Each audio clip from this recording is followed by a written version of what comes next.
صدقات پانی آگ کو بجھا دیتا ہے، یہ سبھی جانتے ہیں۔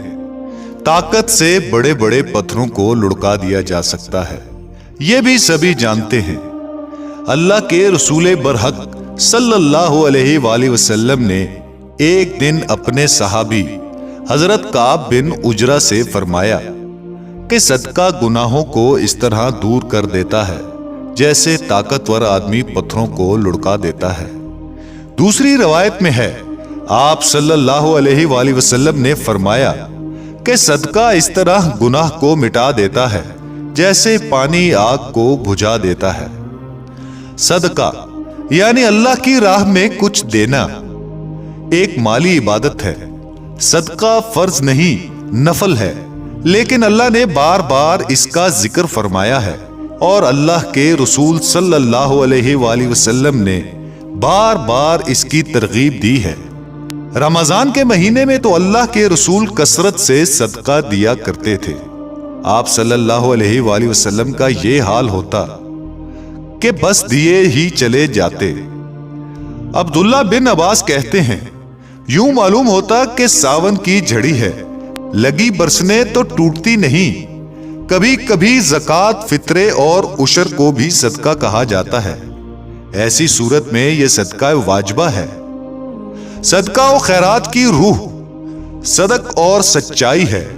اس کا مقصد محض اللہ کو راضی رکھنا ہے، اس لیے صدقات میں جبر یا حکم شامل نہیں، ترغیب اور تاکید ہے۔ صدقے کی ایک صورت اور بھی ہے، یہ ہے لوگوں کے قصوروں کو معاف کر دینا۔ حلم اور بردباری بھی صدقہ ہے۔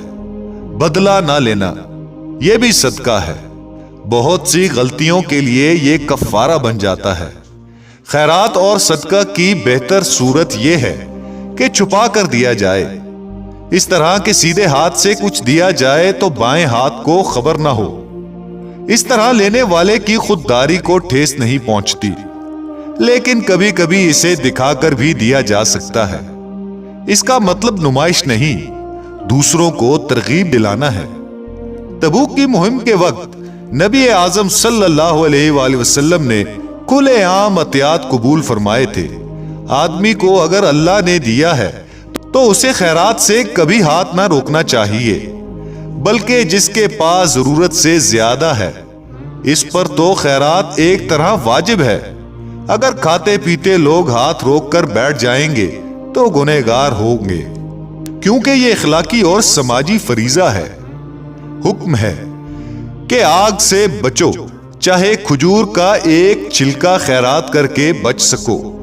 طبرانی کی ایک روایت میں آیا ہے کہ صدقے یا خیرات سے مال کبھی کم نہیں ہوتا۔ بندہ جب صدقہ و خیرات کے لیے ہاتھ آگے بڑھاتا ہے تو وہ صدقہ اللہ تعالی کے ہاتھ میں پڑتا ہے۔ مطلب یہ ہوا کہ جس کی مدد کرنا مقصود ہے اس کے ہاتھوں میں جانے سے پہلے ہی اللہ تعالیٰ اسے قبول کر لیتا ہے اور اس عمل نیک پر راضی ہو جاتا ہے۔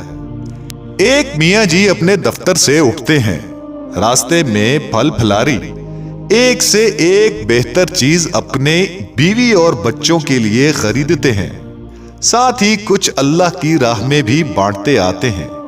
دونوں کام نیک اور نہایت نیک ہیں، دونوں کاموں پر اللہ تعالیٰ کی طرف سے اجر ہے۔ لیکن سوال یہ ہوگا کہ میاں جی نے جو کچھ خریدا یا جو کچھ صدقہ دیا وہ پیسہ کہاں سے آیا؟ اگر یہ حرام کی کمائی کا ہے تو دونوں کام ثواب کے مستحق نہیں، کیونکہ صدقہ عبادت ہے۔ عبادت حرام طریقے سے نہیں ہوتی۔ صدقہ، زکوٰۃ، حج کے اخراجات یہ سب حلال اور صرف حلال کمائی سے ہو سکتے ہیں۔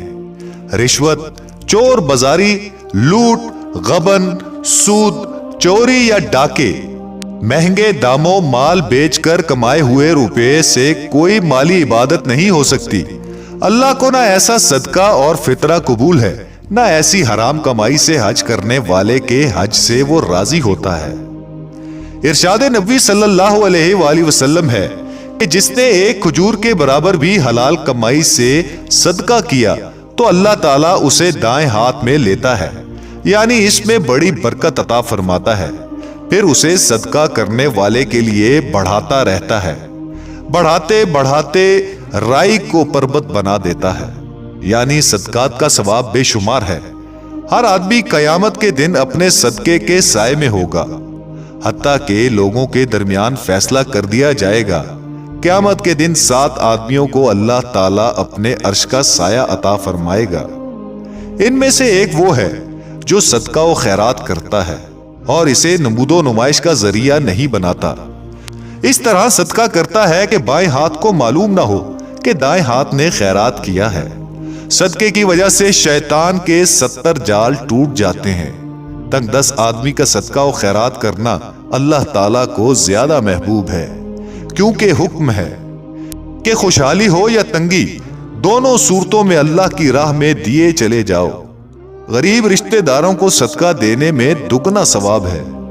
قرض حسنہ دینا بھی ایک طرح کا صدقہ ہے۔ اس لیے حکم ہے کہ قرض دار مہلت مانگے تو انکار نہ کرو۔ قرض دار کو سہولت دینے سے اللہ تعالیٰ راضی ہوتا ہے اور ثواب عطا فرماتا ہے۔